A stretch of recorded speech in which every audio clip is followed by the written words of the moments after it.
The 2026 FIFA World Cup kicked off on Wednesday in Mexico City, one of the biggest sporting events in human history. 48 teams, 104 matches, an estimated 6 billion viewers around the world. It was supposed to be the moment the United States proved it could still host the world. And a few days in, the world is watching, just not from inside the stadiums and not from inside the hotels. Let's start with the hotels, because that's where the gap between what was promised and what is actually happening becomes impossible to ignore. 80% of hotels across the 11 U.S. host cities are reporting bookings below forecast. And when I say below forecast, I don't mean slightly off. I mean structurally, significantly, visibly below. The American Hotel and Lodging Association surveyed over 200 properties across the country and found that the majority of them described the tournament as a, quote, non-event. That phrase, non-event, is not casual language in the hospitality industry. It's a specific term reserved for situations where a mega event generates less business than a completely ordinary summer week. Not less than projected, less than nothing, less than baseline. Arlington, Texas, which hosts more World Cup matches than any other American city, playing its games at AT&T Stadium, publicly acknowledged slower than expected demand almost immediately after the tournament began. The president of the Arlington Convention and Visitors Bureau cited anti-American sentiment as a contributing factor in the shortfall. That is a remarkable thing for a civic tourism official to say out loud. It means the problem is not logistical, it is political. Hotels in Dallas and Philadelphia that raised their nightly rates by 300% in anticipation of a once-in-a-generation boom are now sitting on empty rooms and slashing prices below what they would have charged on a perfectly ordinary June weekend. That is not a minor revenue adjustment. That is a full reversal of a financial strategy that these businesses built their entire summer around. But here is where it gets even worse, because FIFA itself made the problem significantly harder to solve. In the weeks leading up to the tournament, FIFA quietly exercised opt-out clauses buried inside its hotel contracts and canceled thousands of room block reservations across multiple host cities, including Dallas, Philadelphia, and Arlington. What FIFA had done was lock up massive blocks of hotel inventory months in advance. That move created an artificial demand signal across the entire market. Hotels, seeing those blocks reserved, turned away other customers and raised their prices to match what they assumed would be peak demand. And then FIFA canceled. A FIFA spokesperson described this as, quote, adjusting room blocks in line with contractually agreed timelines. The hotels described it as a bait and switch. Up to 70% of rooms that FIFA had reserved in Boston, Dallas, Los Angeles, Philadelphia, and Seattle were canceled, according to the American Hotel and Lodging Association. Local business owners who had built their entire summer revenue model around World Cup tourism are now staring at empty lobbies, canceled reservations, and a summer that is actively performing worse than if the tournament had never come to their city at all. And the empty hotels are not the only story. The fan experience on the ground is confirming what the booking data already suggested. The Council on Foreign Relations published 2 separate analyses this week. One focused on geopolitical tensions surrounding the tournament, one focused on the empty seats inside the stadiums, and both concluded the same thing. This tournament does not look like a celebration of global unity. It looks like a security operation that happens to have soccer playing in the background. International media covering the World Cup on the ground are reporting that the atmosphere around stadiums feels less like a sporting festival and more like a high-security government event. Streets closed, parking banned for blocks in every direction, entire perimeters locked down behind barriers and checkpoints, armed personnel visible at every single entrance. The fans who actually made it to the United States are navigating a border and immigration system that was quite clearly not designed for the most complex international sporting event ever staged in human history. Think about what that actually looks like in practice. 48 teams moving simultaneously across 3 countries, the United States, Canada, and Mexico. Fans following their teams face a shifting maze of visa requirements, customs checkpoints, and immigration scrutiny that changes depending not just on which country you are entering, but on which one you are leaving and which passport you are carrying. The logistical burden placed on international travelers is unlike anything seen at any previous World Cup. The political dimension to all of this has not stayed in the background. It has arrived directly at the stadium gates. Major protests erupted outside SoFi Stadium in Los Angeles, ahead of the opening matches involving the U.S. team. Demonstrators gathered to clash over American military involvement in the Middle East, over immigration enforcement policy, and over the broader question of whether a nation currently engaged in active military conflict should be hosting an event that FIFA itself has branded as a celebration of peace and unity. Amnesty International published a formal report describing the United States hosting environment as a human rights emergency, characterized by abusive immigration enforcement policies, severe restrictions on free assembly, and institutional discrimination against LGBTQ communities. The language is blunt and specific, and it did not appear from nowhere. Human Rights Watch had already been sounding the alarm for months before the tournament began. In April, the organization released a 79-page reporter's guide documenting human rights conditions across all 3 host countries, with the U.S. section drawing the sharpest warnings. HRW noted that, between January and March of last year, ICE arrested at least 167,000 people in and around the 11 American host cities. 167,000 arrests in the neighborhoods where the World Cup tourists are now arriving with their scarves and their flags. HRW also documented the case of Mario Guevara, an Emmy Award-winning journalist who was arrested in Atlanta, a World Cup host city, while filming a political protest, then transferred to ICE custody and deported to El Salvador. In March of this year, journalist Stephanie Rodriguez, who had been covering ICE immigration raids, was reportedly arrested without officers presenting a warrant. These are not abstract human rights concerns. They are documented incidents that happened in the specific cities now hosting global football. The Trump administration's immigration policies have cast a long shadow over the entire tournament. Back in January, the administration suspended immigrant visa processing for citizens of 75 countries, a move that, even though it technically applied to immigrant visas rather than tourist visas, sent a clear signal to the international community. Nearly 17,000 ticket holders reportedly canceled their travel plans in direct response. A diplomat publicly canceled his World Cup tickets in protest, stating that the United States was not safe for international visitors under the current enforcement climate. This is where the empty seats start to make complete sense as a data point, not an anomaly. FIFA officially reported attendance at the Guadalajara Stadium for one early group stage match as 44,985, just under 700 seats short of the venue's listed capacity of 45,664. But photos circulating from inside the stadium told a different story. Visible stretches of empty seating in multiple sections. The gap between official attendance figures and the visible reality in the stands has become one of the recurring controversies of the early tournament, with fans, journalists, and social media users raising questions about how FIFA counts and reports attendance numbers. Resale ticket prices, which typically rise dramatically as a major tournament approaches and early matches sell out, were actually falling through May. FIFA then released last-minute batches of additional inventory in an apparent attempt to mask the extent of unsold supply. According to a Financial Times investigation, resellers across secondary platforms were struggling to move inventory. For lower demand group stage fixtures, secondary market tickets were dropping to as low as $200 in some cases, a number that reflects not just softening demand, but a collapse in the speculative premium that typically inflates World Cup ticket markets in the weeks before kickoff. For context, resale prices back in the spring were reaching extraordinary highs.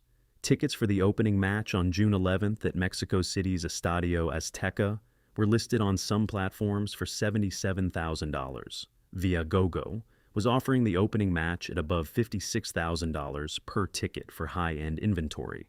By June, the secondary market for many U.S.-hosted group games had cratered to a fraction of those projections. The numbers behind the economic promise of this tournament are starting to look increasingly fragile. FIFA originally projected 1.24 million international visitors to the United States and a total economic impact of $30 billion across all 3 host nations. That figure has been the marketing foundation of the entire U.S. hosting operation since the bid was awarded. But Deutsche Bank issued a research note in June of this year, noting that even if FIFA's full projection of 1.2 million international fans arrived in North America, the boost to the U.S. economy would amount to approximately 0.05% of GDP, a temporary, marginal, and largely invisible blip in the context of a $28 trillion economy. Oxford Economics put the projected direct economic impact for U.S. host cities specifically at figures far below FIFA's headline number. Their analysis found that gains in GDP and employment would be, quote, marginal and short-lived, concentrated almost entirely in leisure and hospitality, and largely offset by the displacement of normal summer tourism that the tournament's logistics and security restrictions have driven away. In other words, the fans who would have come to these cities for a normal summer vacation did not come because of the disruption. The World Cup fans who were supposed to replace them, and then some, did not arrive in the volumes projected. The net result is potentially negative for some host cities. The Council on Foreign Relations noted in its analysis that international tourism to the United States had already fallen 6.3% in the prior year, driven by visa restrictions and the atmosphere of aggressive immigration enforcement. The very demographic that was supposed to fill the stands, fans from Europe, from Africa, from South America, from Asia, represents precisely the international traveler most sensitive to the signals the U.S. government has been sending. There is one match in particular that is already generating significant diplomatic friction and has yet to even be played. The group stage fixture between Egypt and Iran, scheduled for June 26th in Seattle, has become a focal point for the LGBTQ dimension of the human rights debate. Both Egypt and Iran criminalize homosexuality under their national laws. Both football associations have filed formal protests with FIFA regarding Seattle's position as host of this match, though the nature of those protests has not been fully detailed publicly. Seattle's local organizing committee has stated that it is proceeding as planned. What happens on and around June 26th in Seattle will be watched closely by advocates, diplomats, and international media. And then there is the head coach situation, which is a story that deserves more attention than it has received.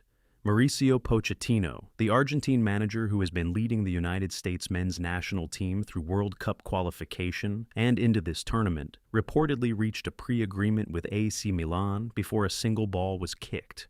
According to reporting from La Gazzetta dello Sport, confirmed by ESPN and multiple other outlets, Milan agreed in principle to a deal worth €5 million per season, a contract set to begin in August. Pochettino's deal with U.S. Soccer runs only through the end of the team's World Cup campaign, and with that campaign now underway, he is simultaneously managing the host nation's squad while his representatives finalize an exit to Italian club football. Pochettino publicly stated that he remains 100% committed to the U.S. MNT. He has not denied that talks with Milan took place. He has said he would be open to staying with U.S. Soccer beyond the tournament if invited. But the structure of the situation is what it is. The coach of the host nation is playing out the final weeks of his contract, while a Serie A club waits on the other side. The on-field results, to be fair, have not reflected the chaos surrounding the team.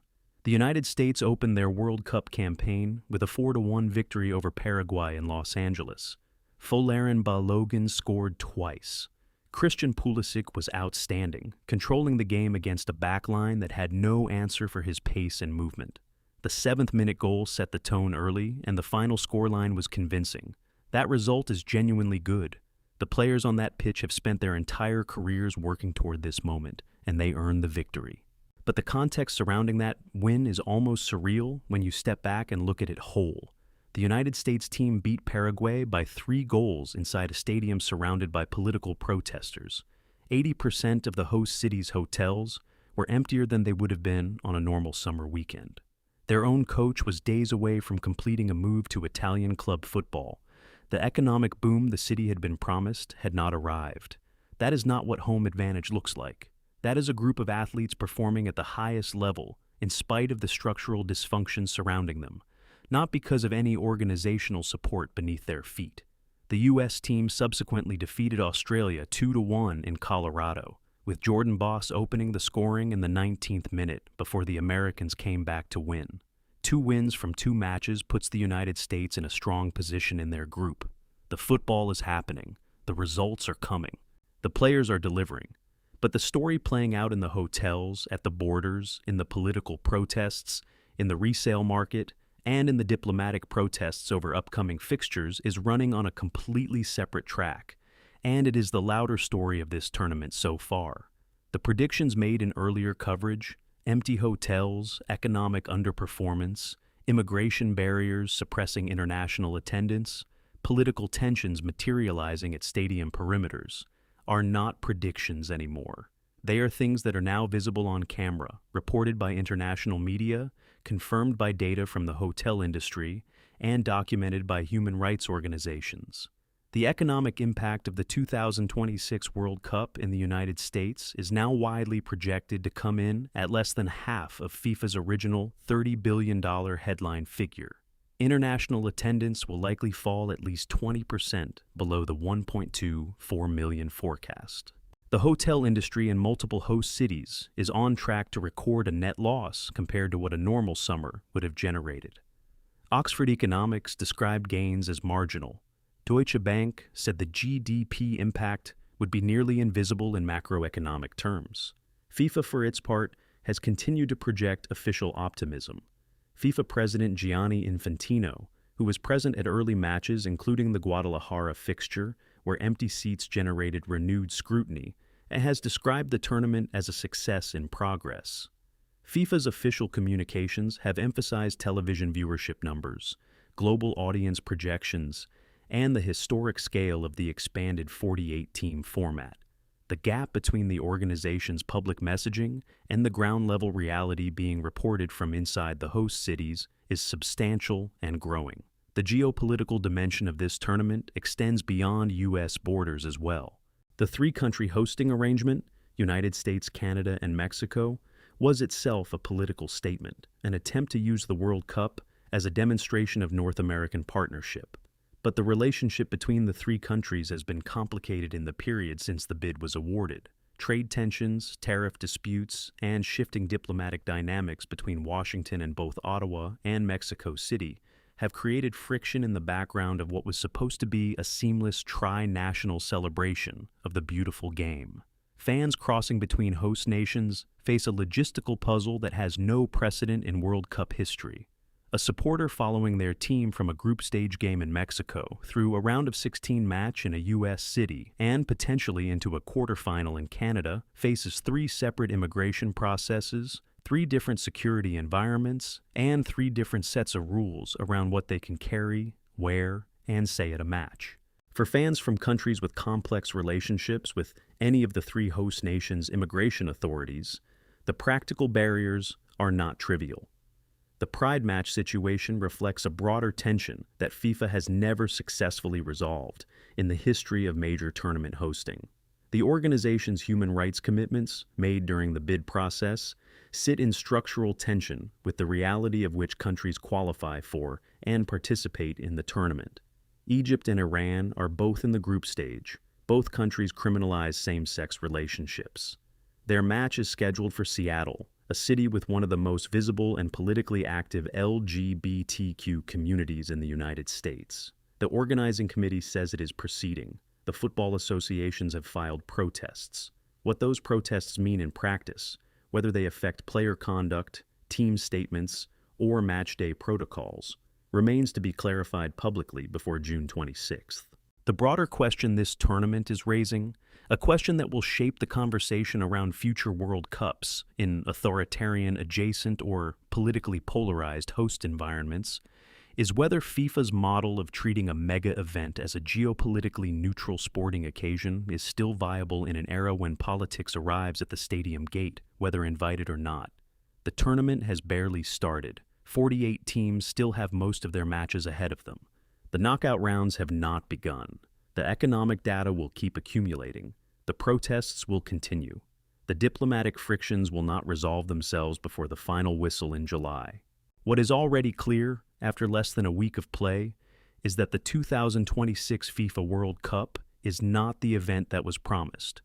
Not for the American economy, not for international fans trying to navigate the U.S. border, not for the hospitality industry in 11 host cities, and not for the vision of a unified, welcoming, globally open tournament that FIFA sold to the world when this bid was approved.